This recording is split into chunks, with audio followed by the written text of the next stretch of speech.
Brett Acosta from Sports Video Group. Always honored to be joined by Meg Aronowitz from ESPN. Meg, it's always a pleasure to see you. How you doing? Pleasure, as always. Your new role has you involved in a lot of things, and I know you've gotten pretty comfortable in it. But of all the projects that you've worked on in 2025, what stands out as some of the highlights for you at ESPN, who does so much? Yeah, wow. Well, that's like asking me who my favorite child is, right? But look, it was a great year for all of our diamond sports. I'm very honored to be able to come back to the Men's College World Series this year, which was a really big year for us, making some changes, adding edit teams, adding aerial cameras to the Men's College World Series.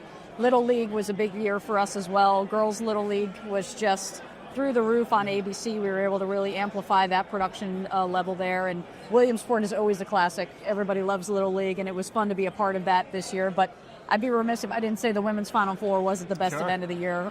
And it was just, while the championship game wasn't as competitive as we would have loved, the coverage, the team carrying it all year long was incredible, and just an incredible tournament from start to finish. Yeah, and the amount of games that you guys are doing on the men's and women's basketball front this year is just mind-blowing when you take everything into account with some of the school-based productions as well. Yep. As you look ahead to 2025, a lot of similar events like that. I know the gymnastics championship is one that's gotten really big for you guys and is really exciting. Yeah. I don't know, what's in the first half of 2025 that you really, or 2026, I should say, sorry, is exciting for you? Our NCAA contract, obviously, we're very excited about a new contract, which I guess we're technically in year 2 of with them, but all of the 42 NCAA championships that we're going to do this year, don't sleep on volleyball. Volleyball is going to be incredible coming up here next week. Yeah. Really great matchups in the SEC and the ACC, and obviously the Big Ten we're excited for, but college cups are coming up, and then look, we're in the heart of college basketball season, so we are just running and gunning with 1,300 regular season college basketball games. Then obviously we're planning Champ Week, which we intend to do bigger and better Champ Weeks,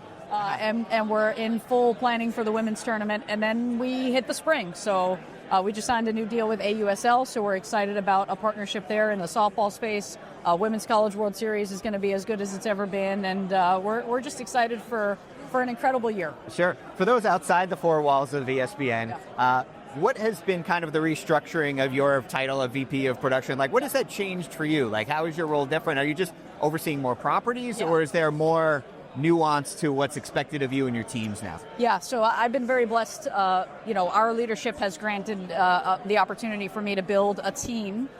So I'm a senior vice president overseeing essentially all of college basketball, all of diamond sports, what we call the school production project. So as you know, all the school productions that are part of the ecosystem with ESPN, our NCAA championships relationship, all of those things.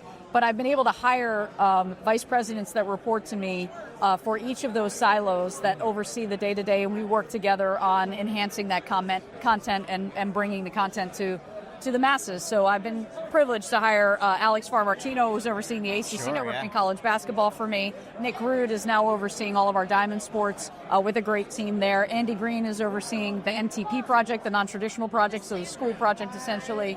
And Pete Waters is overseeing the SEC network for us. And I work with that team and our more robust team on a daily basis. So I don't sleep a lot anymore, but I will say I wouldn't want it any other way. I'm privileged to have an incredible team, and they work very hard on the product, and I think you see it on the air. Yeah, I was going to say, you got a lot of good teammates that you listed there. Well, Meg, we really appreciate taking the time, especially at such a busy time of the year. We look forward to seeing what you and your team have up their sleeves for 2026. Appreciate it, Brandon. Thank you so much. Thanks, SVG. We love you.